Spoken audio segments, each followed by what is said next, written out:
So you ready to put some coil to the soil, mate? I'm ready. Metal detection expert Gary Drayton and treasure hunter Michael John arrive at lot 32. Different lot, different treasure hunting prospects, mate, all the time. Exactly.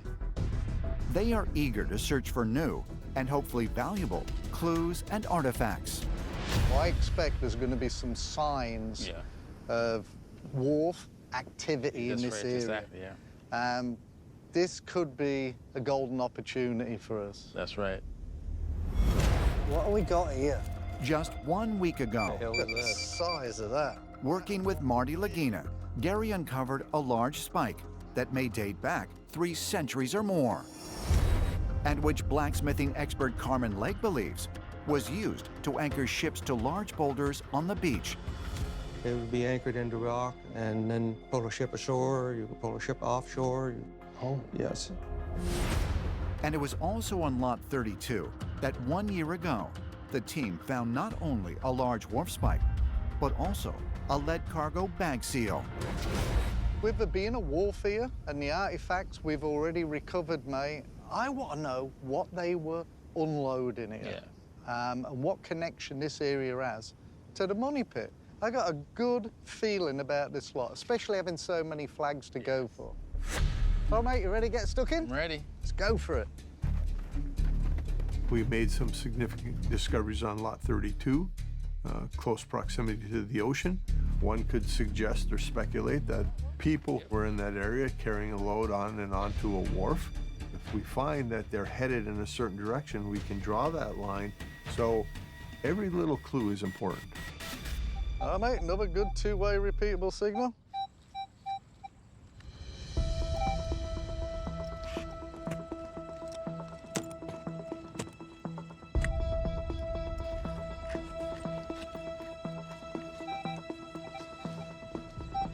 Oh, still in the hole, I believe. Yeah, boys. Unless it's on the edge.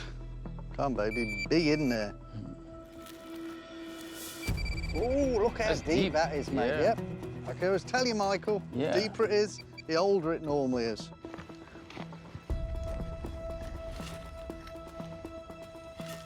All right, mate, let's see if we got it out. Sure. You have It got did, it yeah. out.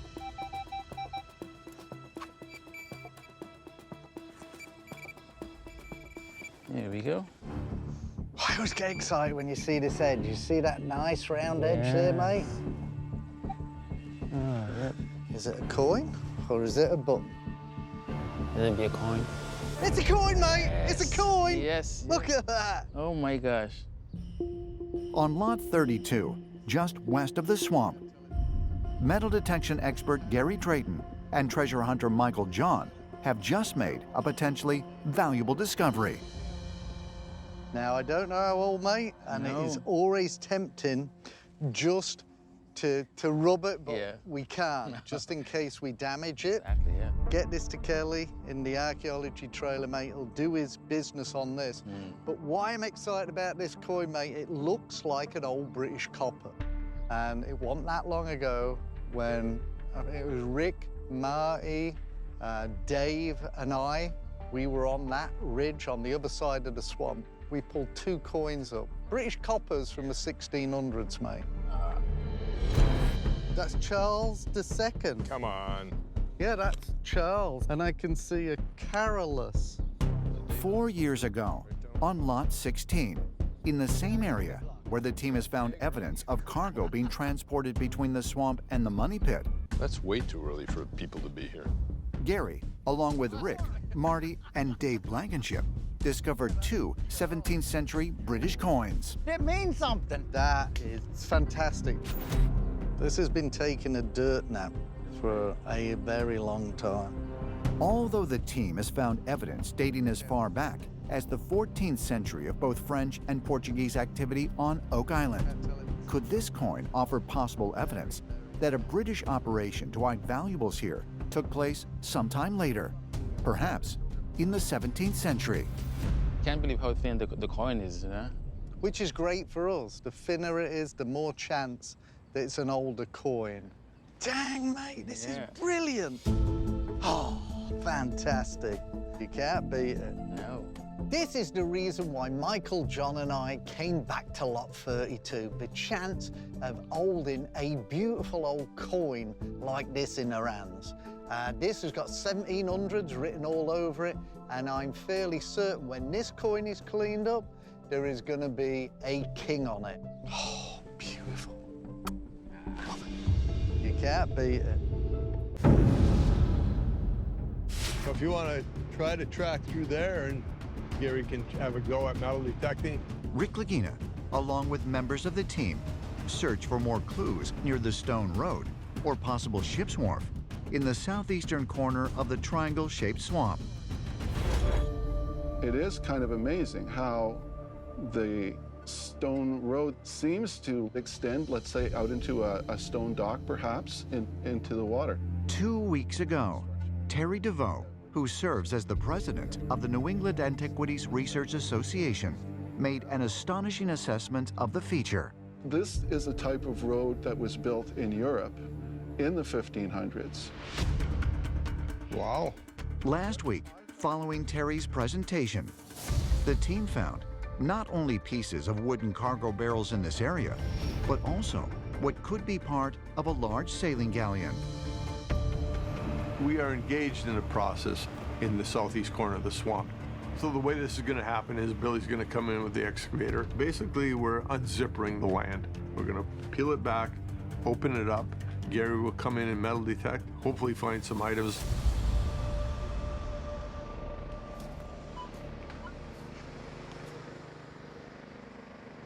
Yeah, that is nice. Hey, Gary, Hi, Miriam. what you got? We've got some big shards of pottery here.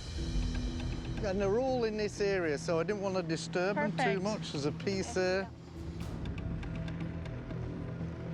Oh, and an old bit of black glass. It's super bubbly, so when you Yeah. find the bubbles, it means it's older Yep. because the process of making it was not as refined. Could archaeologist Miriam Amiro be correct? Is this piece of black glass found near the Stone Road part of an ancient container? And if so, will it be an important clue to help verify when the road was constructed? Woo! Yep. We've hit the mother load here. Must be fun piecing it together. Yeah, 1700s written all over it. You'd have to find the neck and the rim. Oh my goodness. We have not found this many pieces of like one single artifact Yeah. in all of the swamp. So this is really cool. Gorgeous, isn't it? That's nice. This could easily be an English wine bottle. We want the finish, the top, Yeah. to be definitive about it. And it might be here. Yep. Oh my gosh. What do you have? Nice. Is this exactly what we were looking for? Yep. It's a nice finish. And that's 1770s, 1780s, I'd say. Wow. That is so cool. An English wine bottle dating back as much as 3 decades before the discovery of the money pit? Since the team has found a number of 18th century British artifacts across the island in the past, could this bottle have been connected to a prior searcher operation on Oak Island? Or was it left by someone who made a deposit? So I guess this is a good area. Yep, top pocket finds.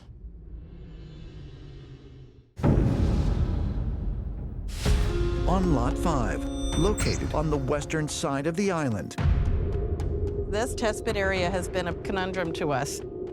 We really felt that there was something that we were going to discover at this level, and we haven't yet. Rick Lagina and metal detection expert Gary Drayton join archaeologist Fiona Steele and other members of the team to assist with the investigation of a mysterious stone foundation. We haven't totally given up on this, so we would really like to see if you wouldn't mind doing a check, too. Right. In fact, Gary, you can wander everywhere just in case, Yep. right? Yeah. Over the past 2 years, this stone structure has yielded numerous clues that suggest it may be directly connected to the Oak Island mystery. And the wall. Yeah, in the wall. You got some iron there. Okay. These discoveries include 17th century trade beads, a mortar-like material that matches soil samples from more than 100 feet deep in the Money Pit area, and iron tools that have been scientifically linked to Sir William Phipps, the 17th century English politician who some believe conspired with a high-ranking Freemason named Andrew Belcher to bury a vast cache of Spanish silver and gold on Oak Island back in 1687. We're coming over, Moya, to do a scan of your pit. Okay. Now, since the feature has been deemed a special place by the government of Nova Scotia, Gary is allowed to detect potential metal targets. However, the archaeological team must then slowly and methodically work to uncover them. The Lot 5 feature, though it has expanded 2 to 3 times its original appearance, it's still not completely exposed.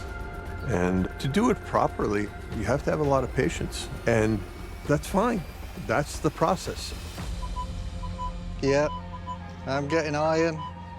I'll get out of the way. Bigger piece of iron there. Iron.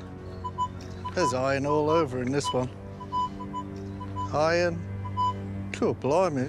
You guys are going to be busy. That's different. Non-ferrous! Yeah, that is non-ferrous. Oh. Okay, we'll remember that. There's a good chance that's a coin. A non-ferrous target, indicating that something potentially composed of precious metals is buried in the feature? If so, could it mean that this structure was used to hide something of great value?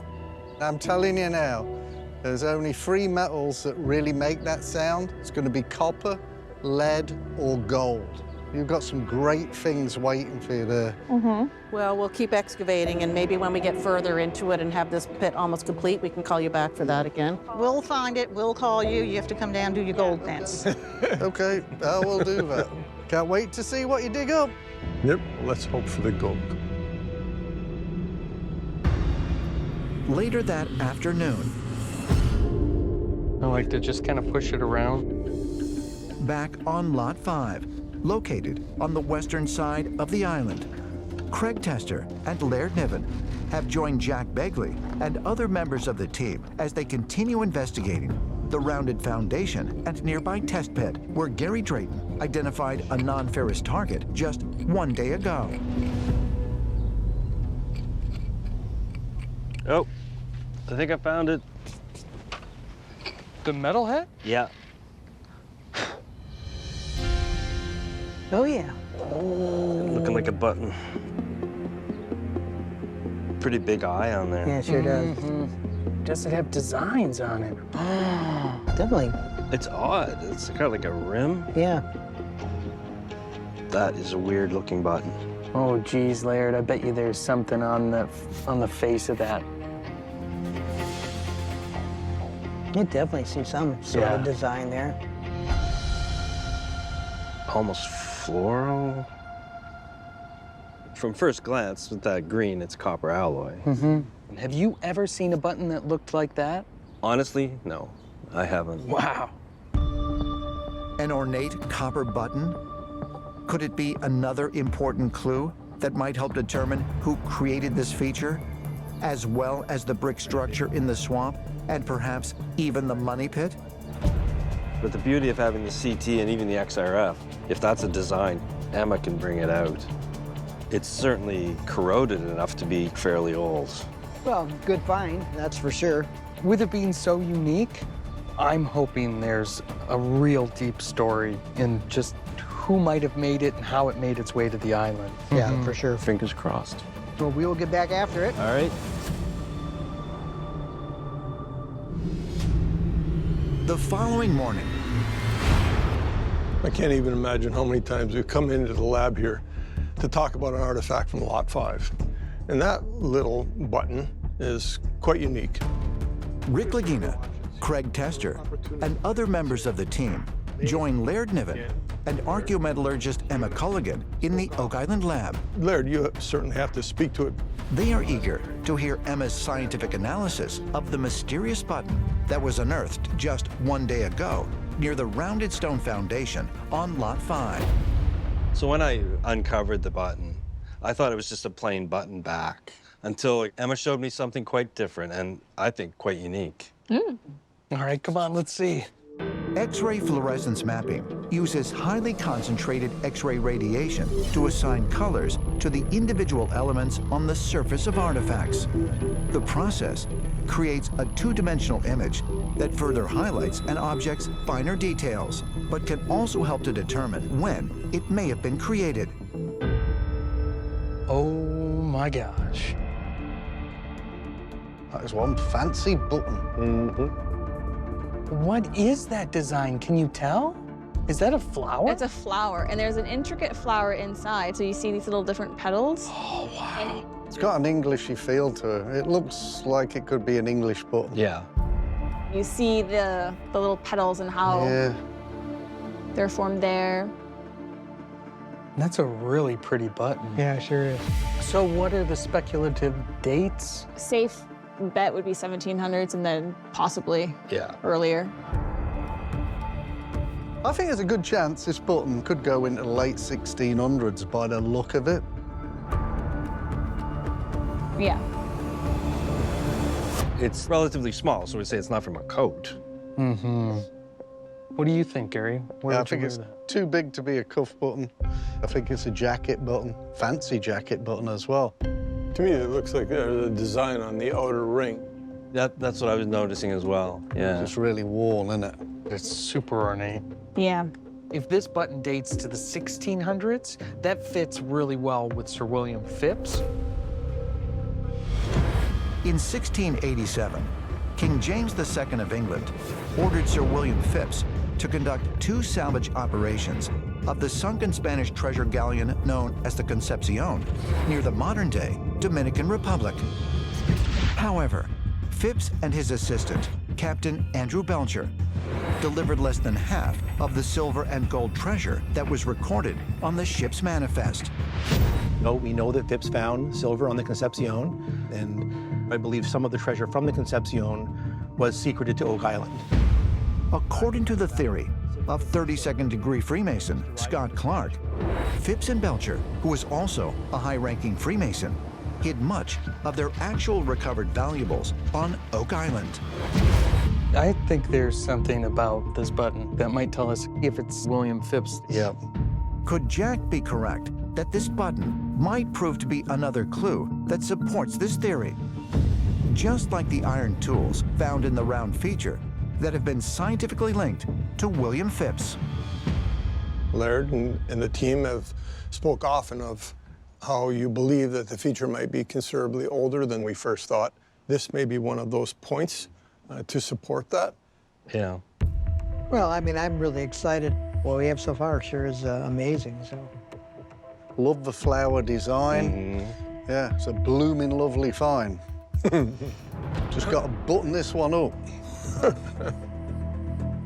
So having said that, we need to go find more, and we'll leave the both of you to try to come to a further understanding of what it represents. Great.